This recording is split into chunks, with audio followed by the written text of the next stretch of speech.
আমাদের সব কিছুই আছে, আমাদের বাহাদুরি আছে, আমাদের নানান রকম উত্তেজনা আছে শরীরের, কাউকে কাউকে পিটিয়ে মারার মতো অবস্থাও আছে। এই ছাত্রদের উঠে দাঁড়ানোর সক্ষমতা নেই। এরকম হাসপাতালের বিছানায় কাতরাচ্ছেন হাজারো শিক্ষার্থী।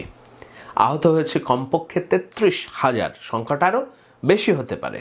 নিখোঁজ আছেন অনেক মানুষ, আর প্রাণ দিয়েছেন ওয়াসিম, আবু সাইদ, মীর মুগ্ধর মতো অন্তত ৮৯০ জন লিখিতভাবে। এর বাইরে সংখ্যাটা আরও বেশি। এত ত্যাগের বিনিময়ে অর্জিত যেই দ্বিতীয় স্বাধীনতা, সেই দ্বিতীয় স্বাধীনতার ৪৫ দিনের মধ্যেই ছাত্রদের ব্যাপারে মানুষ নেতিবাচক কথা বলা শুরু করেছে। কেন?